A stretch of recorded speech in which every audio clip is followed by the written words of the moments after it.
por isso, irmão, demos já o lugar. Não fôssemos cantar mais um cântico e depois, ao meio-dia e 10, ainda estarmos aqui. Mas eu espero bem que não. Não vos quero ser pesado naquilo que vou dizer. Eu gostava de falar-vos hoje, no seguimento do que falei da última vez que aqui estive, em Gálatas 1. E esta epístola foi escrita com um tom bastante pouco simpático. Porque o apóstolo Paulo era uma pessoa que, se o tratassem mal, se diminuíssem as suas capacidades oratórias, se fizessem pouco do seu aspecto físico, se fizessem pouco dos seus feitos, ele nem se importava muito. Mas, quando punham em causa o Evangelho da graça de Deus, a mensagem mais gloriosa que o mundo já conheceu, a mensagem de que Cristo Jesus veio ao mundo para salvar os pecadores e que todo o homem pode ser reconciliado com Deus única e exclusivamente através da obra redentora do Senhor Jesus Cristo. Quando alguém mexia com isso, Paulo ficava... nós usaríamos a expressão ficava possesso, não ficava possesso. Ele era um homem que dizia para nos enchermos do Espírito Santo, mas ficava muito, muito chateado. Ele escreveu esta carta muito chateado. Porque o que é que aconteceu com os Gálatas? Os Gálatas eram pessoas que viviam na Galácia, numa zona da atual Turquia, e eles tinham ouvido o Evangelho da graça de Deus pregado por Paulo, só que Paulo pregava de terra em terra. Inicialmente fazia isso, pregava de terra em terra. E até ser preso, e depois pregava na prisão aos que estavam com ele. E escrevia cartas. Mas ele andava de terra em terra, então ele pregava o Evangelho numa localidade, ia para outra, e depois ia para outra, e parece que havia um grupo de pessoas especializado em vir atrás do apóstolo Paulo e deturpar o que o apóstolo Paulo dizia. Então, o que é que o apóstolo Paulo dizia?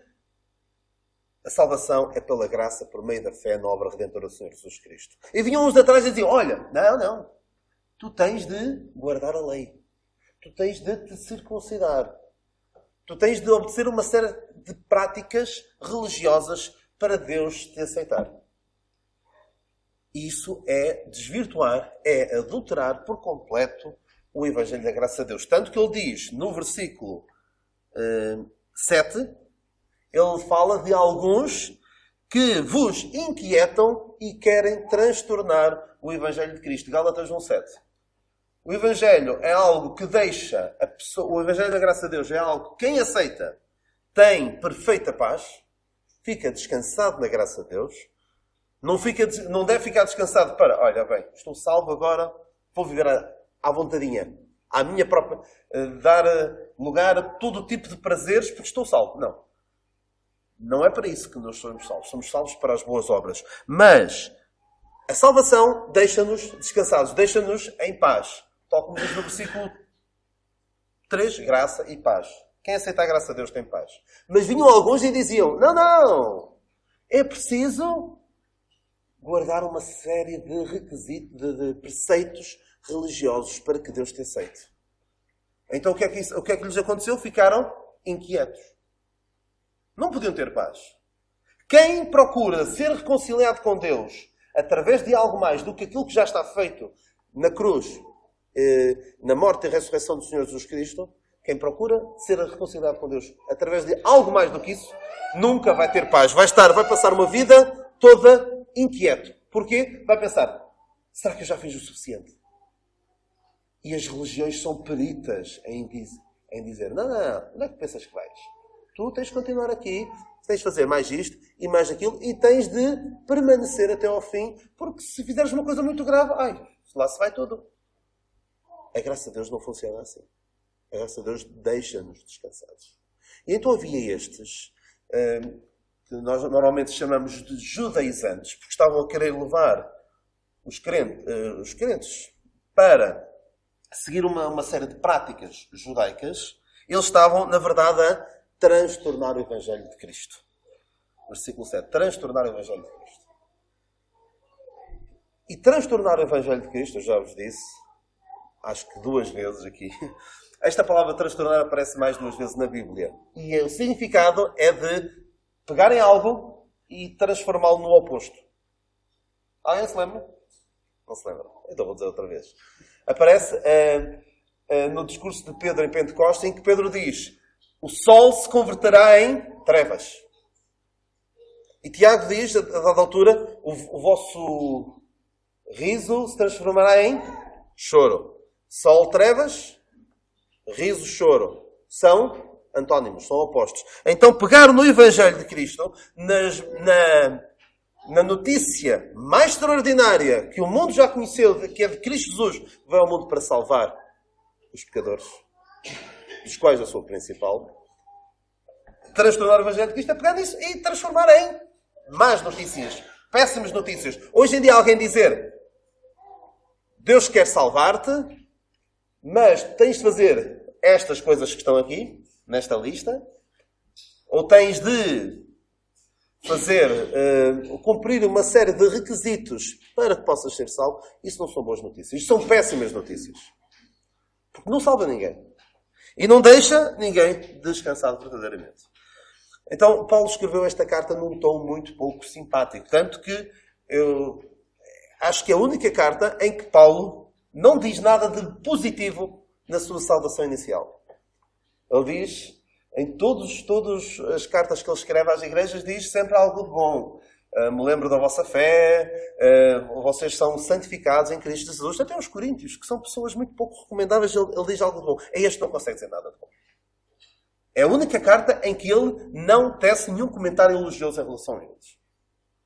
Então, eu queria avançar um pouco e da última vez que aqui estive, falei-vos principalmente sobre o versículo 11, ou pelo menos terminei no versículo 11. Portanto, eu quero ler hoje, a partir do versículo 10, de Gálatas 1.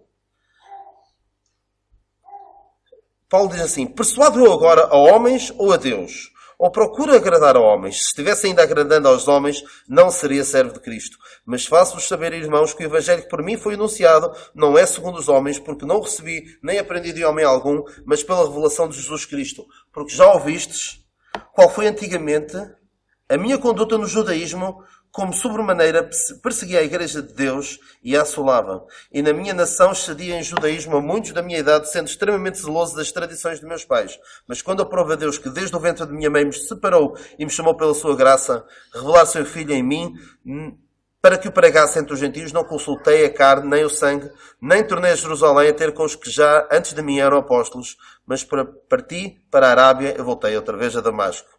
Depois, passados 3 anos, fui a Jerusalém para ver a Pedro e fiquei com ele 15 dias e não vi a nenhum dos outros apóstolos, senão a Tiago, irmão do Senhor.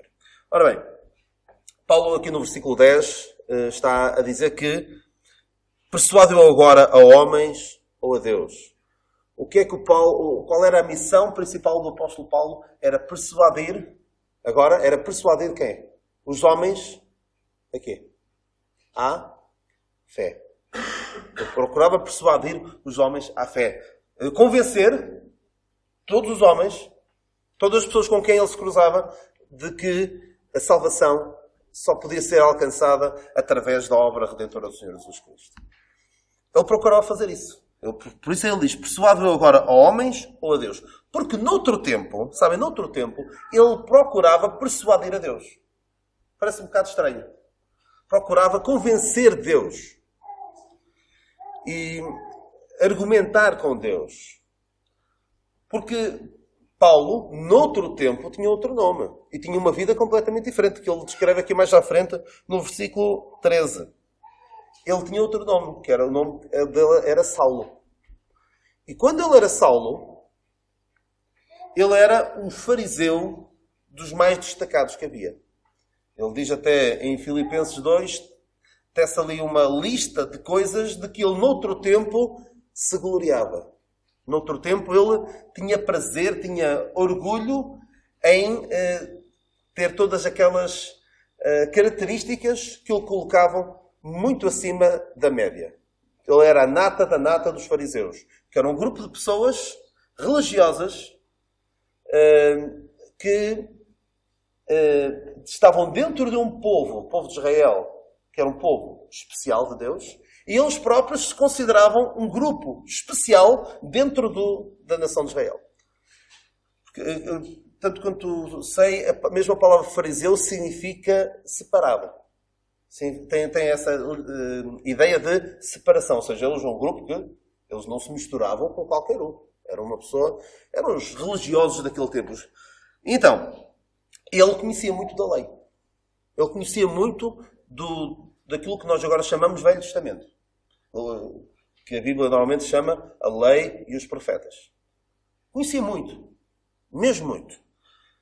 E ele, certamente, ao ler aquelas profecias que apontavam para a vinda do Messias, a vinda daquele que nós sabemos que é o Senhor Jesus Cristo, ele rejeitava. Mas eram tão claras as evidências de que o Senhor Jesus Cristo cumpria todas aquelas profecias, porque ele conheceu, ele terá, creio eu, que ele terá, apesar de a Bíblia não falar muito sobre isso, não ser omissa quanto a isso, eu creio que Paulo terá ouvido falar, poderá até ter visto o Senhor Jesus Cristo, mas terá ouvido falar muito sobre o Senhor Jesus Cristo. E toda a vida do Senhor Jesus Cristo cumpria as profecias feitas em relação ao Messias. Mas ele procurava argumentar com Deus, procurava resistir a Deus, procurava resistir às evidências de que Cristo era verdadeiramente, o Senhor Jesus Cristo era verdadeiramente o Messias. Aquele homem que estava profetizado, estava previsto que havia de vir para salvar o seu povo. Mas ele rejeitava. Tanto que, o que é que o Senhor Jesus Cristo diz na estrada para Damasco, em Atos 9? Saulo, Saulo, por que me persegues? Duro é para ti recalcitrar contra os aguilhões. Duro é para ti resistir às evidências. Foi preciso Paulo ter aquela... cair do cavalo, literalmente, cair do cavalo, para perceber o quão errado era aquilo que ele estava a fazer. Paulo, noutro tempo, procurava persuadir a Deus, convencer a Deus, resistir a Deus. Eu não sei se aqui há algum de vocês continua a resistir contra Deus. Perante a evidência da palavra de Deus, perante a evidência de que mostra, toda a Bíblia, desde o início até ao fim, mostra que o homem é pecador. Que o homem, no estado em que se encontra, caminha a passos largos para uma eternidade sem Deus. E a Bíblia mostra que há apenas uma forma de evitar não só a condenação eterna, uma eternidade longe de Deus, mas até uma vida neste presente tempo sem sentido. A única forma de resolver este problema do pecado e de uma vida sem Deus é a obra redentora da morte e ressurreição do Senhor Jesus Cristo. Mas alguns, eu espero que ninguém o faça mais, a partir de hoje, de continuar a resistir. Procurar tentar convencer Deus. Não pode ser assim. Muitos o fazem. Para a sua própria perdição. Então Paulo agora deixou de tentar resistir a Deus, tentar convencer a Deus, tentar persuadir a Deus, e agora o que é que ele fazia? Procurava persuadir os homens à fé. Espero que todos nós nos encontremos neste grupo, não dos que procuram persuadir a Deus, mas dos que procuram persuadir aos homens. Nenhum de nós esteja do lado dos homens procurando resistir a Deus, procurando persuadir a Deus. Não, Deus, não. Tu dizes, está errado. Não Deus. Que é o que diz o Salmo. Diz o louco, o nécio, no seu coração, não Deus. Deus não quer nada contigo. Nenhum de nós se encontra nesse grupo. Espero eu. Juntos com quase toda a humanidade a resistir contra Deus, mas sim com Deus a persuadir os homens à fé. E ele diz, procura agradar a homens. Se estivesse ainda agradando aos homens, não seria servo de Cristo. Sabem, o apóstolo Paulo, noutro tempo, ele procurava agradar aos homens. Noutro tempo, ele procurava agradar aos homens. Quando era fariseu, quando era Saulo, ele procurava agradar aos homens. Porque aquele conjunto de preceitos, de leis, que os fariseus até fizeram uma coisa que me parece ser ilógica. O que é que eles fizeram à lei de Deus? A lei de Deus tem, alguém já esteve a contar, mas são centenas e centenas de mandamentos. Alguém sabe quantos são? São largas centenas. Parece 600 mandamentos. O que é que fizeram os fariseus? Os fariseus olharam para aqui. Isto é tanta coisa. Vamos ter de cortar aqui alguns. Isto é demasiada coisa. O que é que eles fizeram? Alguém sabe o que é que fizeram à lei de Deus? Não sabe? Não tiraram. Então, também não mantiveram. Sim, mas eles acrescentaram mandamentos, acrescentaram tradições, tanto que o Senhor Jesus Cristo, a dada altura, tem-lhes de dizer: com a vossa tradição, invalidais o mandamento de Deus. Chegava uma dada altura em que isto é o problema das tradições. Isto agora, digo isto para todos, para mim, em primeiro lugar. Qualquer coisa que nós fazemos na nossa vida, devemos pensar: com que base na palavra de Deus é que eu faço isto? Porquê é que eu estou a tomar esta decisão? Porquê é que eu tenho este hábito? Porquê é que eu tenho esta prática? Porquê é que eu faço isto na vida? É com base na palavra de Deus? Ou é com base... Consigo fundamentar pela palavra de Deus? Ou é algo que eu faço por tradição? Porque o problema das tradições é que, principalmente naquele tempo, e também junto daquelas pessoas que se dizem religiosas, mas que não conhecem a palavra de Deus, é que a dada altura já não sabe o que é tradição, o que é a palavra de Deus, o que é tradição. E os fariseus chegavam a um ponto em que davam tanto valor às suas próprias tradições que invalidavam o mandamento de Deus. Mas então, este conjunto de leis agradava às pessoas. As pessoas procuravam não olhando para a lei como deviam olhar. O que qualquer pessoa deve fazer olhar para a lei que Deus deu ao homem é: eu não consigo fazer isto. Vou dar o meu melhor, Senhor, mas tu sabes, conheces o meu coração. Sabes que eu por mim mesmo não consigo fazer isto. Senhor, tem misericórdia de mim. É esta atitude que qualquer um deve ter. Sabe o que é que fez naquela história que o Senhor conta do fariseu e do publicano?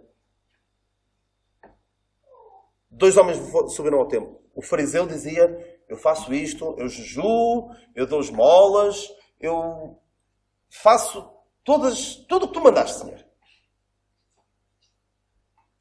E nem sequer só como aquele outro, o publicano, que era das pessoas mais mal vistas pela sociedade, porque eram pessoas que cobravam impostos e roubavam ainda dinheiro. Então o que é que o publicano faz? Vai perante Deus e diz: tem misericórdia de mim, sou pecador. Ser propício a mim. É interessante que a expressão ser propício a mim aponta para o propiciatório, que era onde era derramado, espargido o sangue do sacrifício. Ou seja, de alguma forma aquele homem percebeu que só o sangue é que pode... o sangue do Senhor Jesus Cristo. Claro que ele na altura não compreenderia isso, mas os sacrifícios do Velho Testamento apontavam para o supremo sacrifício do Senhor Jesus Cristo. Ele ser propício a mim. Ou seja, eu não sou digno. Eu não sou capaz. Mas o que é certo é que este publicano desceu para a sua casa justificado e não o fariseu. Porque os fariseus olhavam para a lei de Deus e diziam: isto tu mandas fazer, também eu faço. E tu salvas-me. Só que ninguém nunca foi salvo por cumprir a lei. Porque ninguém é capaz. Mas alguns orgulhavam-se de serem capazes de fazer melhor do que os outros. Tanto que o apóstolo Paulo dizia, em Filipenses 2, que segundo o zelo que há na lei, o que é que ele era? Alguém sabe? Irrepreensível. Ou seja, ninguém podia chegar à beira de Paulo e dizer: Paulo, olha então, falhaste ali naquilo. Tu não estás a fazer tudo certinho. E havia pessoas que se orgulhavam disto. Ficavam inchadas, ficavam orgulhosas de fazer. Isto agradava ao homem. E a religião é agradável ao homem. Porque o homem gosta de fazer algo. É inerente ao ser humano. Está dentro dele. Ele querer fazer algo. Eu contei da última vez que aqui estive aquela história daquele homem que quis fazer um bolo instantâneo, que era só misturar água e depois levar ao forno, só que aquilo não funcionou bem. Porquê? Porque era demasiado fácil. As pessoas queriam ter alguma contribuição naquilo que estavam a fazer. Então ele arranjou maneira daquilo ficar um bocadinho mais difícil, um bocadinho mais colaboração, mais ação da parte da pessoa, e aquilo já correu tudo muito bem e as pessoas gostavam. E infelizmente alguns cozinham uma religião que é bem mais agradável às pessoas. As pessoas sentem, eu estou a fazer algo para... Isso é gravíssimo. É gravíssimo porque isso não é... Essa religião não salva. Aliás, nenhuma religião salva. Não é o vir aqui à igreja é que salva. Não é vir cantar, não é vir fazer uma série de coisas que todos aqui fazem. Mas é aceitar a salvação que Deus nos oferece. Isso é que salva. Mas então, Paulo, noutro tempo, agradava aos homens. Procurava fazer as coisas de maneira a agradar aos outros. Agora não. Agora o evangelho que ele prega não é agradável. A mensagem que nós pregamos, que nós anunciamos, não é agradável. Tanto que ele diz depois a seguir, o evangelho que por mim foi anunciado não é segundo os homens. Não é algo que seja agradável de ouvir. É algo que diz ao homem, tu não tens remédio. Alguém gosta de ouvir? Pá, não há nada que se possa fazer por ti. Não tens remédio. Não tens emenda. Se alguém disser isto onde nós ficamos, isso é bastante desagradável. Não gosto que me digam isso. Imagina alguém chegar à minha beira e dizer, olha, dedica-te a outra coisa que isto não é a tua vocação. Eu ficaria muito magoado no meu ego. Agora, dizer a alguém, olha, aquilo que tu fazes não serve. Não serve para Deus. O melhor que tu possas fazer, tal como estás, eu estou a falar para aqueles que não conhecem o Senhor Jesus Cristo como seu Salvador. O melhor que tu possas fazer, a palavra de Deus diz que são trapos de imundícia. Trapos, aqueles trapos que se punham à volta das feridas das pessoas leprosas. O melhor que tu podes apresentar a Deus é isto. Ninguém gosta de dizer o quê? Eu não posso fazer nada. E de facto não podes. Porque tudo Cristo já tem feito. O Senhor Jesus Cristo já operou a obra da tua salvação. Agora, tu não tens nada de bom para oferecer a Deus. As tuas melhores obras não te vão aproximar a Deus. Podem até afastar-te de Deus. Se tu estiveres confiado que as minhas boas ações vão aproximar-te de Deus, não vale a pena. Não vão valer nada. Paulo, no outro tempo, achava que aquilo que estava a fazer estava a aproximar a Deus. E era exatamente as suas práticas, a sua conduta, que ele fala até aqui no versículo 13, a sua conduta no judaísmo estava a afundá-lo cada vez mais. Não estava a levar para próximo de Deus. Estava a levá-lo cada vez para mais longe de Deus. Tanto que ele agora diz, no Filipenses 2, um bocadinho mais à frente, ele diz que as coisas que antes eram... Filipenses 3:8. 3:7. O que para mim era ganho, reputei perda por Cristo, e na verdade tenho também por perda todas estas coisas, pela excelência do conhecimento de Cristo Jesus, meu Senhor, pelo qual sofri a perda de todas estas coisas, e as considero como esterco para que possa ganhar a Cristo. Ele diz que aquilo que fazia antes, ele considera como esterco. Há umas versões que alguns possam ter, diz refúgio ou escória. Mas a palavra no original é mesmo esterco. Algo que nós devemos olhar para trás e o melhor que nós podemos fazer é esterco para Deus. Não serve. Não te vai ajudar em nada a chegar a Deus. Eu comparo isto que o apóstolo Paulo antes tinha. Aquela pessoa que tem muitas riquezas e tem de atravessar um rio. E ele leva um saco cheio dos seus tesouros. Ouro, joias. Só que ele tem de atravessar um rio a pé, a vau. E ele leva aquilo com ele e não quer largar. Só que a travessia fica cada vez mais difícil. E chega um ponto em que ele ou larga ou abre mão daquilo que tem e continua, ou vai ao fundo com aquilo. E as boas obras que alguém quer fazer no intuito de se aproximar de Deus, de chegar a Deus, de ser aprazível a Deus, está a levá-lo ao fundo. No outro tempo, aquilo que ele pensava que era ganho, reportou perda. Aquilo que ele antes pensava que o estava a ajudar, estava de facto a levá-lo cada vez mais fundo. E este teve de chegar ao ponto em que ele percebeu que tinha de abrir mão de tudo aquilo. Tudo aquilo que ele antes considerava ganho, ele teve de reputar por perda. Então, a mensagem, de facto, que ele agora prega, não é agradável. Dizer, tu és pecador, precisas ser reconciliado com Deus. Senão, irás passar uma eternidade no inferno, longe de Deus. Tanto que há pessoas que optam por melhorar o Evangelho. Dar um jeito no Evangelho, da graça de Deus. Evitar de falar de palavras como pecado, inferno, condenação. Não, é melhor não falar disso. As pessoas ficam... As pessoas não gostam. As pessoas não querem ouvir isso. Querem ouvir coisas mais agradáveis. E há alguns que o fazem. Fazem o tal estudo de mercado, como aquele fabricante do bolo instantâneo. Fazem um estudo de mercado. Se calhar é melhor dar um jeito para as pessoas gostarem mais de ouvir. Para enchermos mais esta casa.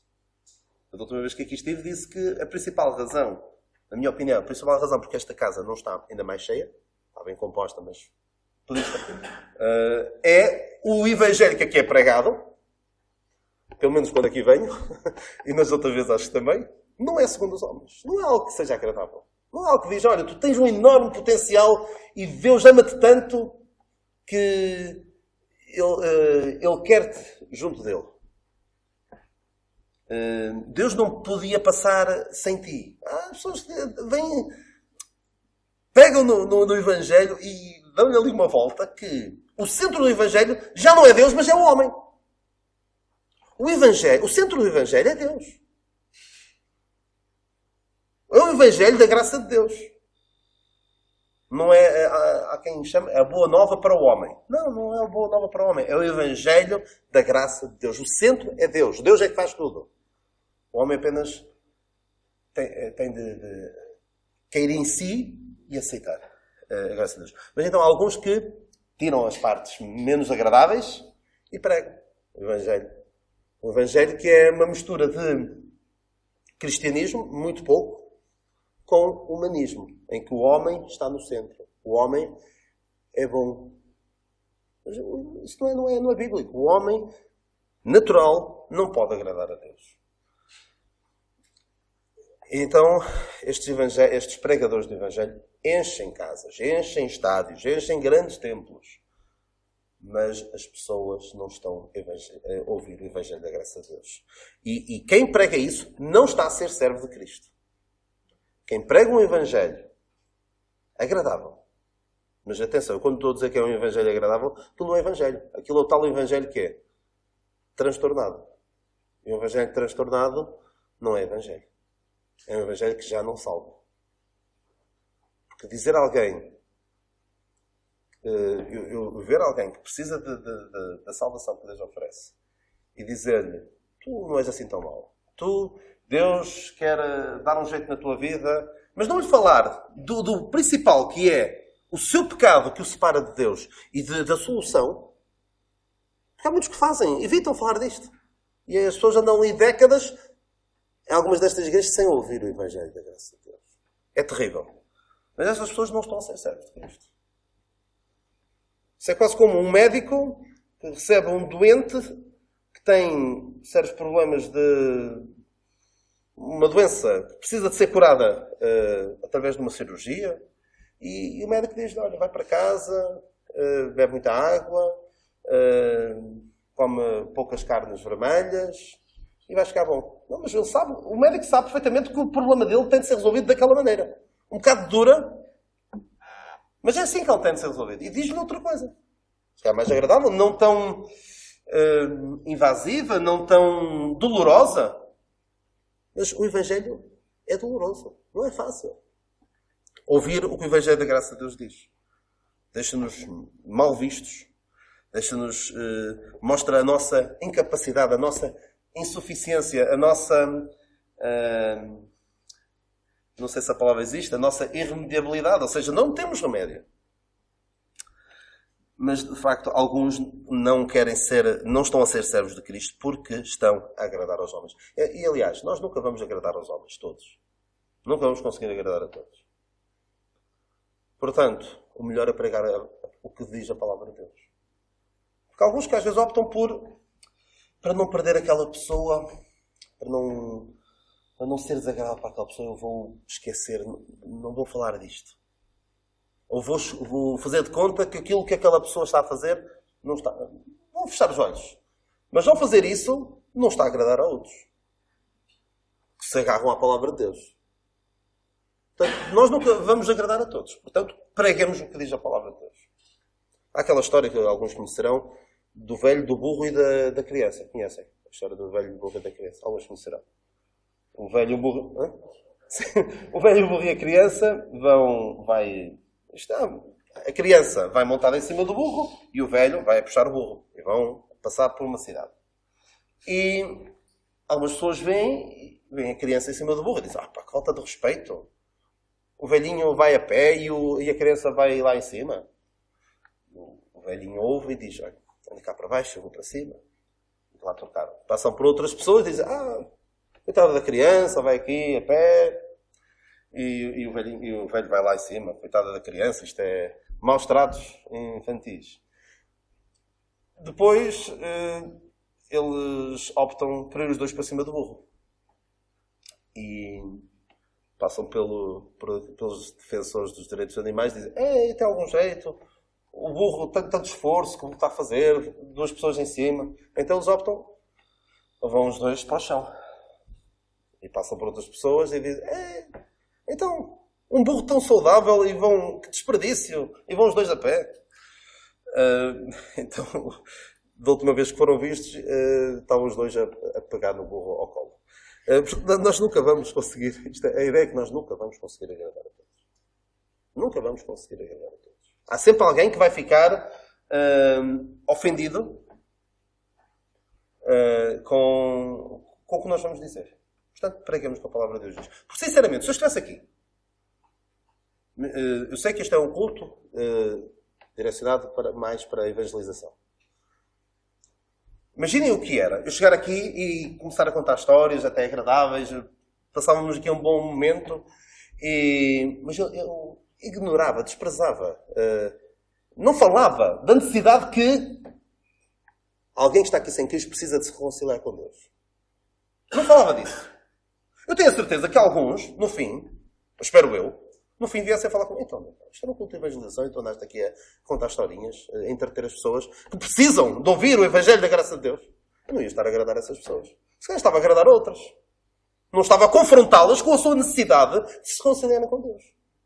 Nós nunca vamos agradar a Deus. Portanto, preguemos o que a palavra de Deus diz. E se alguém ficar ofendido, porque a palavra de Deus diz, o apóstolo Paulo diz, que a cruz é um escândalo para alguns. É loucura para outros. Mas para aqueles que creem é o poder de Deus. Portanto, pregamos o que a palavra de Deus diz. Então este Evangelho que por mim foi anunciado não é segundo os homens, porque não recebi nem aprendi de homem algum, mas pela revelação de Jesus Cristo. O apóstolo Paulo não recebeu este Evangelho de ninguém. Nenhum homem lhe explicou o Evangelho. Ninguém o tinha, porque ninguém o pregou antes dele. Isto é importante. O Evangelho da Graça de Deus foi pregado primeiramente pelo apóstolo Paulo. Porque ele recebeu diretamente do Senhor Jesus Cristo. E depois é interessante o resto deste capítulo, porque Paulo mostra que quando o Senhor o chamou, ele não foi ter com nenhum dos apóstolos. Ele não foi ter com nenhum dos apóstolos para dizer, olha, expliquem-me lá o que é que eu devo pregar. Não. O Senhor disse, tu vais pregar é isto. Mandou para a Arábia, creio eu, não sabemos ao certo quanto tempo, mas teve algum tempo na Arábia, o Senhor teve a mostrar o que é que ele devia pregar. É uma mensagem diferente. Isto é importante. Mas também é importante perceber aqui que este Evangelho não é segundo os homens. Não é um Evangelho que qualquer homem pudesse inventar. Nós vemos as religiões pelo mundo fora, e são milhares de milhões de religiões. Nenhuma delas é o Evangelho da graça de Deus. Porque os homens inventam a sua própria religião. Os homens criam o seu próprio Deus, à sua imagem e à sua semelhança. Costumo dizer que para cada pessoa que rejeita o Evangelho da graça de Deus, por isso é que eu digo que há milhares de milhões de religiões, para cada pessoa que rejeita o Evangelho da graça de Deus, ela cria a sua própria religião, em que ela própria é o seu Deus e as suas opiniões são as suas escrituras. As suas escrituras são as suas opiniões. Milhares e milhares de religiões. Eu espero que nenhum de vocês aqui tenham a sua própria religião. Eu queria sim. E depois nós vemos, às vezes, algumas pessoas que dizem que são uma certa religião, mas depois vão buscar coisas a outras. Isto é criar a sua própria religião. Mas este Evangelho não é segundo os homens. E queria então terminar e falar-vos disto. Ele diz, porque não recebi, nem aprendi de homem algum. Parece que ele está aqui a dizer a mesma coisa. Não recebi, nem aprendi. Eu já expliquei um pouco que ele não... Porque é que ele diz não recebi, nem aprendi? Porque ele não foi originário em nenhum homem. Não foi originário em nenhum homem que depois o entregou a Paulo. E também não foi um evangelho que outros já pregassem e lhe ensinassem. Ou seja, não é um evangelho que ele tenha recebido nem aprendido. Mas eu queria falar sobre este receber e aprender. Eu sei que muitos de vocês, eu também já me aconteceu isso, tive de aprender muita coisa. Na escola, por exemplo. Ensinam-nos muita coisa. Alguns, e cada vez mais, vão começar a aprender. E quando digo não é necessariamente na escola. Aprendemos pelos meios de comunicação social, na televisão, nas revistas, através daquilo que vamos ouvindo os outros dizer. Vamos aprendendo muita coisa. Vamos aprendendo, por exemplo, que Deus não existe. E há alguns que chegam. E eu espero que aqueles que vão passar por essa fase se mantenham firmes.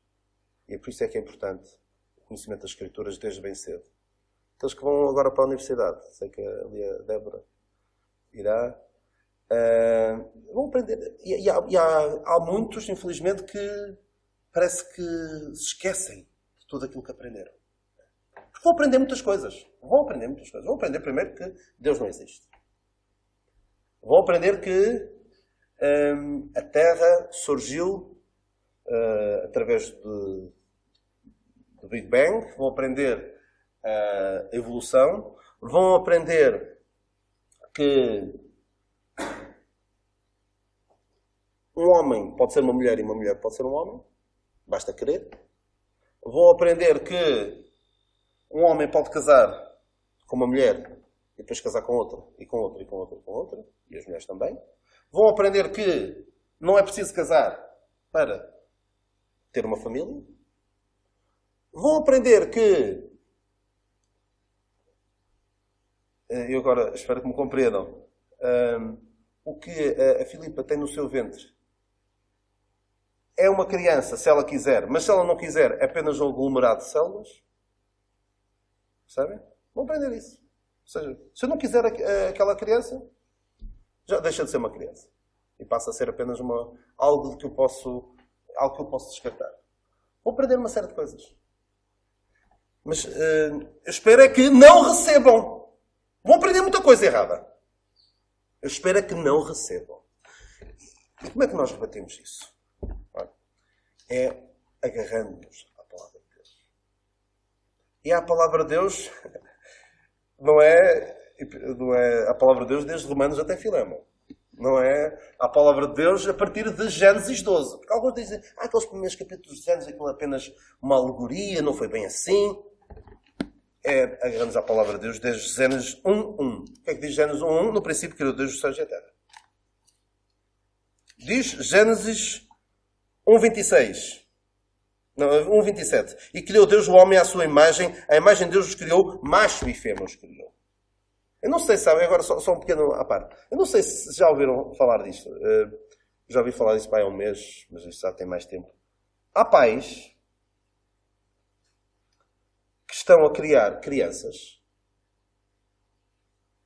e não lhes atribuem um género. Ou seja, criam-nas como se elas não fossem rapaz nem rapariga. Elas depois que decidam. Isto é terrível. São maus tratos às crianças. Isto vai tornar-se cada vez mais generalizado. Porque a ideia do inimigo das nossas almas, do diabo, é acabar com o género. Já derrubaram muitas barreiras no casamento, na família, agora querem dar cabo do género. Dizem que o género não é binário, ou seja, não há macho e fêmea, é um espectro, ou seja, como o arco-íris. Tem várias coisas ali e neste momento há quem defenda 60 géneros diferentes. Não é macho e fêmea. Não é homem e mulher. É muitos. E se calhar alguns que dizem que não deve ser um número. Não é bem um número, é um espectro. Ou seja, daqui até aqui há muitos. Há um que fica aqui, outro fica ali. Olha, é uma confusão. E ainda a palavra de Deus nós conseguimos ver que isso está errado. E depois Deus também diz. Gênesis 2:24. Portanto, deixará o varão seu pai e sua mãe e pegar-se-á a sua mulher e serão ambos uma carne. E com estes 3 versículos nós conseguimos ver e comprovar que aquilo que o mundo nos tenta ensinar, quer que nós aprendamos, não recebam. Porque se o receberem, podem ter a certeza, vão sofrer as consequências. Porque o que a palavra de Deus diz é a verdade. E mesmo aqueles que não, infelizmente, não... há pessoas que são religiosas e que procuram seguir a Bíblia conforme lhes ensinaram, conforme querem. E seguem alguns preceitos da palavra de Deus. Por exemplo, há pessoas que procuram guardar a sua virgindade até ao casamento e não são crentes. Só lhes faz bem. Há pessoas que são contra o aborto. Só lhes faz bem. Há pessoas que têm ideias muito boas, baseadas na palavra de Deus. Isso não as salva. Mas vai livrá-las de muitos problemas. Agora, aqueles que aprendem estas coisas erradas e as recebem, vão sofrer. E muito. E agora, terminando, eu espero que aqueles que aqui aprenderam o que eu falei, recebam. Recebam a salvação. Aceitem a salvação que o Senhor Jesus Cristo oferece. Não é dar uma chance para Jesus, como se Jesus precisasse de ti. Ele não precisa de ti para nada. Não precisa de nós para nada. Mas ainda assim, Ele quer-nos. Ele quer-nos dar esta salvação. E o meu maior desejo, a minha maior oração nesta manhã é que todos os que aqui estão possam, aqueles que não tiveram, possam ter esta convicção, esta compreensão e aceitar esta salvação tão perfeita, tão gloriosa, tão completa que o Senhor Jesus Cristo oferece. Reconhecendo, Senhor, eu sou um pecador. Eu não tenho remédio mesmo. Mas obrigado, porque o Senhor Jesus Cristo fez tudo. Ele pagou na cruz o castigo que eu merecia. Eu creio que Ele morreu e ressuscitou por mim. E obrigado, Senhor, pela tua salvação. O Senhor nos abençoe.